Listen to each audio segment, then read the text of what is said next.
কোনো বাবা বা মাকে যদি জিজ্ঞেস করা হয় আপনি আপনার সন্তানকে কেন ভালোবাসেন, তিনি কিন্তু এই উত্তর দেবেন না যে তার সন্তান পড়াশোনায় ভালো বলে, অথবা আবৃত্তিতে প্রথম পুরস্কার পেয়েছে বলে, অথবা ভালো ক্রিকেট খেলে বলে তারা তাকে ভালোবাসেন। বরং সে যদি দুষ্টুমিও করে, বয়ঃসন্ধির সময় সব ব্যাপারে বিরক্তও হয়, তবুও মা বাবা তাদের ভালোবাসেন। ঠিক তেমনই আমাদের পিতা ঈশ্বর কেন ভালোবাসেন? আমরা 10টা গরিব মানুষকে খাইয়েছি বলে, পিতামাতাকে সম্মান করি বলে, অথবা রোজ প্রার্থনা করি বলে? কি মনে হয়, যদি আমরা সারাদিন 5টা মিথ্যে কথা বলি, অথবা অন্তরে প্রলোভন উপলব্ধি করি, অথবা কোনো পাপ অভ্যাসের সাথে লড়াই করি, ঈশ্বরের ভালোবাসা কি আমাদের প্রতি কমে যাবে? কখনোই নয়।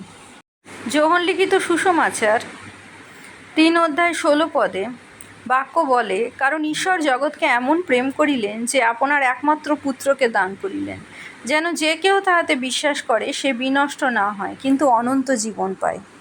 কোনো সন্তান যখন অসুস্থ হয়, তার পিতামাতা সেই সন্তানকে যতটা ভালোবাসে, সেই অসুখকে বা সেই রোগকে তারা ততটাই ঘেন্না করে, এবং যেন তেন প্রকারে যেমনভাবে হোক তারা চায় সেই সন্তানকে সেই রোগ থেকে মুক্ত করতে। কারণ সেই রোগ তার সন্তানকে সুস্থ জীবনযাপন থেকে বাধা দেয়, হয়তো পিতামাতার থেকে দূরে মৃত্যুর দিকে নিয়ে যায়। ঠিক তেমনই মানুষকে ঈশ্বর যতটা ভালোবাসেন, সেই পাপ যা মানুষের মধ্যে প্রবেশ করেছে, সেই পাপকে তিনি ততই ঘৃণা করেন। কারণ এই পাপই পিতা ঈশ্বরের কাছ থেকে তার সৃষ্ট তার সন্তানদের, মনুষ্য জাতিকে দূরে করেছে, এবং এই পাপই মানুষের জীবনে মৃত্যু বয়ে নিয়ে এসেছে। এই পাপই মানুষের জীবনে দুঃখ, যন্ত্রণা, দুর্বলতা, অক্ষমতা বয়ে নিয়ে এসেছে। তাই তিনি তার প্রিয় পুত্রকে দান করেছেন।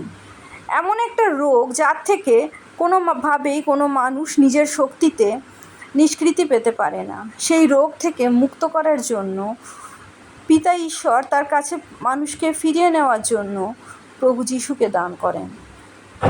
বাক্য বলছে, প্রভু যিশু এই পৃথিবীতে বিচার করতে আসেননি, বরং এই জগৎ যেন প্রভু যিশুকে বিশ্বাস করে পরিত্রাণ লাভ করে, পাপ থেকে মুক্ত হতে পারে, পিতার কাছে ফিরতে পারেন, সেই জন্য প্রভু যিশু এই পৃথিবীতে এসেছিলেন। যেমন প্রত্যেকটা পিতামাতা চান সন্তান তার জীবনে উন্নতি করুক, পড়াশোনায়, খেলাধুলায় এবং এছাড়া অন্যান্য সকল বিষয়ে তার সন্তান ভালো হোক, তেমনই পিতা ঈশ্বর চান আমরা আমাদের জীবনযাপন সুন্দরভাবে করি, তার আজ্ঞা মতো চলি, এবং সেই তার আজ্ঞার মাধ্যমে আমাদের চারপাশে এবং আমাদের জীবনে তার শান্তি আমরা উপলব্ধি করি। কিন্তু তার মানে এই নয় আমরা যখন পাপে জর্জরিত তিনি আমাদের ভালোবাসেন না। সেই সময় থেকে মুক্ত হওয়ার জন্য তিনি প্রভু যিশুকে পাঠিয়েছেন, যেন আমরা যখন তাকে বিশ্বাস করি আমাদের সেই পাপময় অবস্থা থেকে তিনি আমাদের রক্ষা করে প্রভু যিশুর মতো করে তোলেন এবং তার কাছে ফিরে পান। প্রভু যিশু জয় হোক।